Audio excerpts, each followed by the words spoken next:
Welcome to whistle.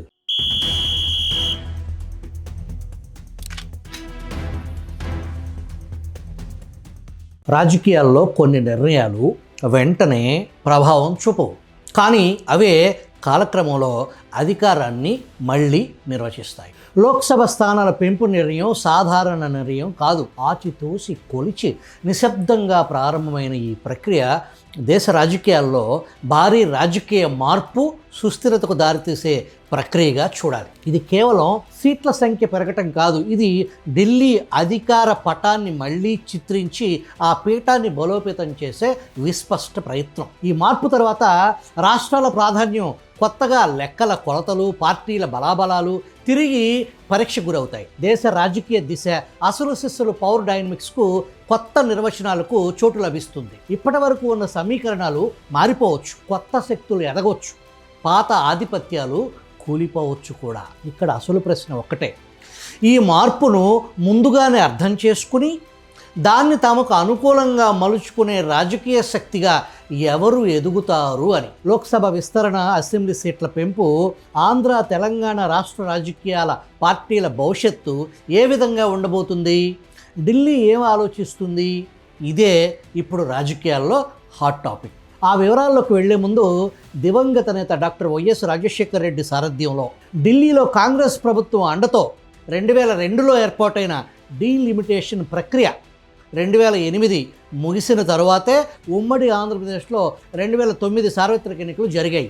Master mind doctor YS Rajasekhara Reddy పాచిక పారింది. తాను అనుకున్నది అనుకున్నట్లుగా మార్పులు, చేర్పులు, ఆఖరికి కొన్ని నియోజకవర్గాలు కాలగర్భంలో కరుమరుగైపోయాయి.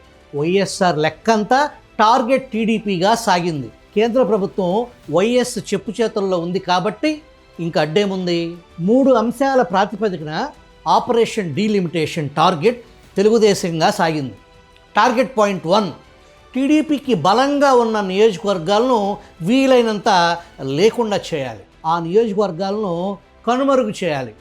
అందులో భాగంగా శ్రీకాకుళం జిల్లా సోంపేట, హరిశ్చంద్రాపురం, ఉణుకూరు, కొత్తూరు నియోజకవర్గాలను లేపేశారు. ఇక్కడ హరిశ్చంద్రాపురం నియోజకవర్గం గురించి ప్రత్యేకంగా చెప్పుకోవాలి. 1967లో హరిశ్చంద్రాపురం నియోజకవర్గం పుట్టింది. స్వతంత్ర పార్టీ అగ్రనాయకుడు గోగినేని రంగనాయకులు ఆయనే ఎన్జి రంగగా ప్రసిద్ధి. ఆయన ఆశీస్సులతో స్వతంత్ర పార్టీ తరపున కింజరపు కృష్ణమూర్తి ఎన్నికయ్యారు. 1967 నుంచి నియోజకవర్గం రద్దయ్యే వరకు 1972, 78 కేవలం 2 సార్లు అక్కడ కాంగ్రెస్ పార్టీ విజయం సాధించింది. 83లో టీడీపీ ఆవిర్భవించింది. కింజరపు ఎర్రంనాయుడు కంచుకోటగా హరిశ్చంద్రాపురం మారింది, దాన్ని లేపేశారు. విజయనగరం జిల్లాలో నాగూరు, తెర్లాం, సతివాడ, భోగాపురం, ఉత్తరాపల్లి నియోజకవర్గాలను లేపేశారు. విశాఖపట్నం జిల్లాలో భీమునిపట్నం, చింతపల్లి, పరవాడ, కొండకర్ల తీసేశారు. తూర్పుగోదావరి జిల్లాలో ఎల్లవరం, బూరుగుపూడి, కడియం, సంపర, తాళలేవు, ఆలమూరు, అల్లవరం, నగరం రద్దయ్యాయి.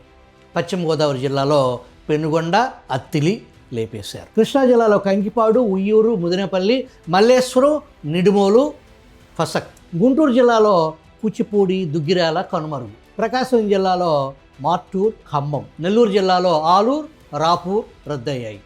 ఇక కర్నూలు జిల్లాలో కోయిల్కుంట్ల, ఆత్మకూర్ కాలగర్భంలో కలిపేశారు. అనంతపురం జిల్లాలో నల్లమడ, గోరంట్ల, గుత్తి ఎగిరిపోయాయి. చిత్తూరు జిల్లాలో పుత్తూరు, వాయిల్పాడు, వేపంజేరి రద్దయ్యాయి. కడప జిల్లాలో లక్కిరెడ్డిపల్లి నియోజకవర్గం. లక్కిరెడ్డిపల్లి నియోజకవర్గం, ఆ నియోజకవర్గం నుంచి రెడ్డప్ప గారి రాజగోపాల్ రెడ్డి మంత్రిగా వరుసగా 6 సార్లు ఎమ్మెల్యేగా గెలుపొందిన రెడ్డప్ప గారి రాజగోపాల్ రెడ్డి కోడలే ప్రస్తుత Kadapa MLA fire brand Madhavi Reddy. YS కంటి చూపుతో ఈ నియోజకవర్గాలను లేపేయగలిగారు. వాటి స్థానంలో మార్పులు, చేర్పులు చేసి కొత్త నియోజకవర్గాలను సృష్టించారు. ఈ కూర్పులో గతంలో ఎస్సీ ఎస్టీ నియోజకవర్గాలను సైతం రద్దు చేయించారు. అందుకు వైఎస్ఆర్ ఎంచుకున్న వ్యూహం మిమ్మల్ని ఆశ్చర్యపరుస్తుంది. కొత్తగా ఎస్సీ రిజర్వ్డ్గా మారిన రాజాం, గోపాలపురం, కొవ్వూరు, తాడికొండ, తిరువూరులో కొన్ని మండలాల మార్పు, ప్రకాశం జిల్లా కొండపి, నెల్లూరు జిల్లా గూడూరు, సూళ్ళూరుపేట, కడప జిల్లా బద్వేల్, గంగాధర నెల్లూరు, సింగనమల, వీటిల్లో తెలుగుదేశానికి గండి కొట్టడం ప్రధాన ఎజెండాతో పాటు కమ్మ సామాజిక వర్గానికి చెందిన వారిని ఇక్కడి నుంచి దూరం చేసి కొత్త పొలిటికల్ డైనమిక్స్ను తయారు చేయటం వైఎస్ఆర్ ఉద్దేశం.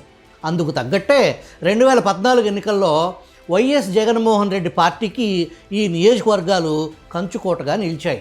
ఇక ఎస్టీ రిజర్వ్డ్ కొత్తగా లేదా మార్పుకు గురైన నియోజకవర్గాలు పాలకొండ, కురుపాం, పార్వతీపురం, రంపచోడవరం, పాడేరు, అరకు, సాలూరు. వైఎస్ఆర్ కనుసన్నల్లో జరిగిన 2008 డీలిమిటేషన్ వల్ల పెద్ద సంఖ్యలో పాత నియోజకవర్గాలు రద్దయ్యాయి. ఎస్సీ ఎస్టీ రిజర్వేషన్ పూర్తిగా రీఎలొకేట్ అయింది. 2009 ఎన్నికల్లో దృష్టిలో పెట్టుకుని వైఎస్ మ్యాప్ ఆధారంగా ఆ ఎన్నికలు జరిగాయి. సరే, ఇది గతం. వర్తమానంలోకి వద్దాం. ఆంధ్రప్రదేశ్కు ఇది ఒక సువర్ణ అవకాశం. రాజకీయాల్లో అవకాశాలు వస్తాయి, కానీ అవి అందుకునే శక్తి ఉన్నవారికే ఫలితం వరిస్తుంది. ప్రస్తుతం రాష్ట్రంలో స్పష్టమైన కూటమిగా టీడీపీ, జనసేన, బీజేపీ కొనసాగుతున్నాయి. ఈ కూటమి బలం ఏంటి? కేంద్ర ప్రభుత్వంతో ప్రత్యక్ష అనుసంధానం, పరిపాలనలో స్పష్టమైన నాయకత్వం, అభివృద్ధి ఎజెండాను ముందుకు తీసుకెళ్లే సామర్థ్యం. ముఖ్యంగా అమరావతి ఒక భావోద్వేగ అంశం. 2 రాజకీయాస్త్రం పోలవరం. ఇవి కేవలం ప్రాజెక్టులు కాదు, ఓటు బ్యాంకును బలంగా నిర్మించే సాధనాలు కూడా. స్థానాలు పెరిగితే ఏమవుతుంది? కొత్త నాయకులకు అవకాశం వస్తుంది. కొత్త ప్రాంతాల్లో ప్రభావం పెంచుకునే అవకాశం లభిస్తుంది.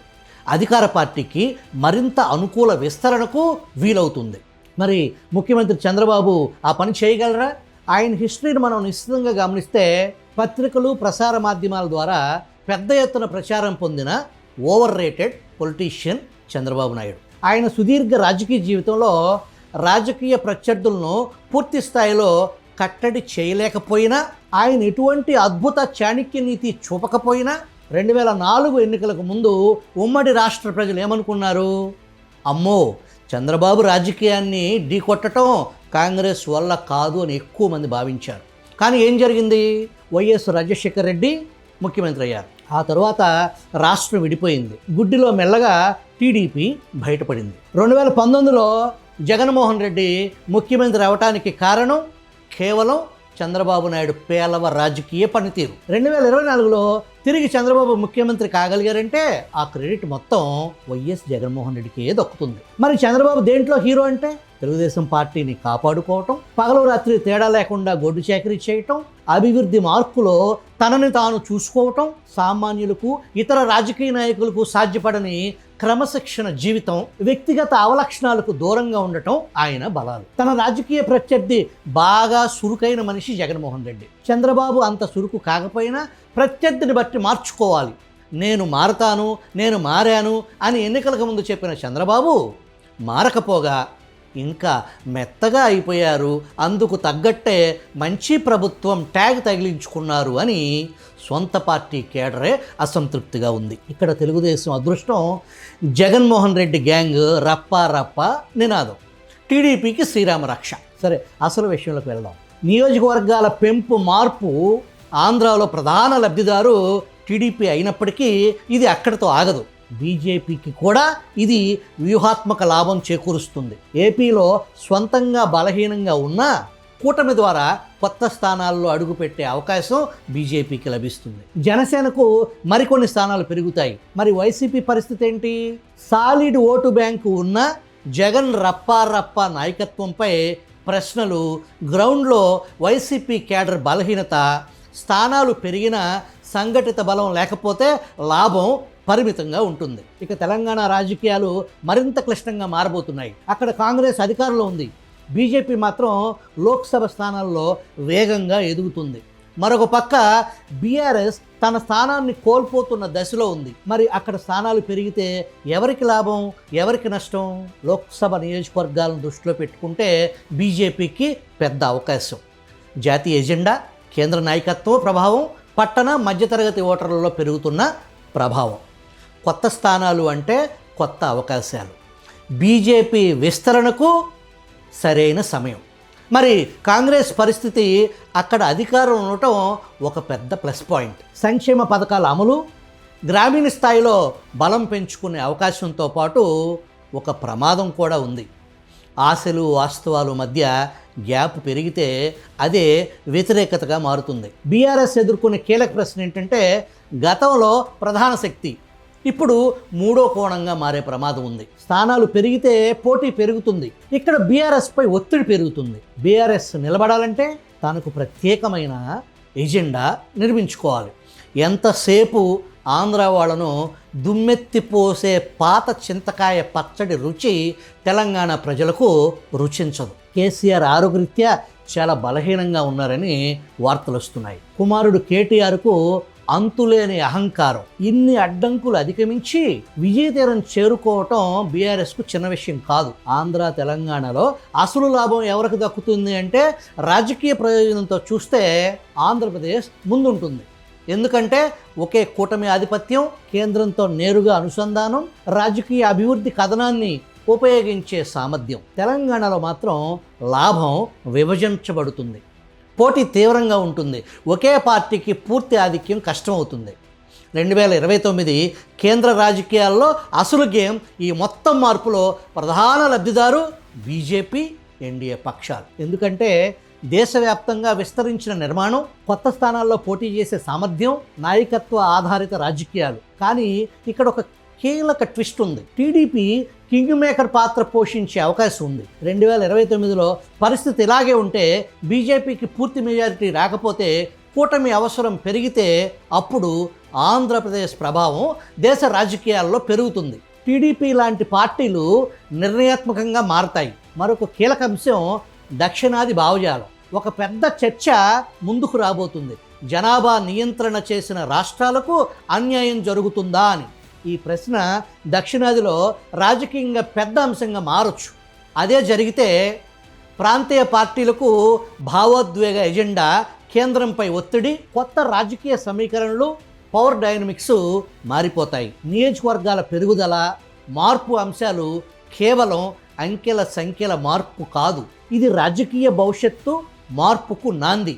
ఆంధ్రాలో టీడీపీ ఆధిక్యం, తెలంగాణలో బీజేపీ వర్సెస్ కాంగ్రెస్ పోరు మధ్య బీఆర్ఎస్ అస్తిత్వ పోరాటం. ఇక కేంద్రంలో బీజేపీ ప్రధాన లాభదారుగా ఉంటుంది. ఈ కొత్త మార్పు ఏ పార్టీలో వస్తుందో కాదు, దాన్ని ఎవరు రాజకీయంగా ఒడిసిపట్టుకుంటారో వారినే 2029 ఫలితం వరిస్తుంది. యంగ్స్టర్స్కి ఆల్ ద బెస్ట్.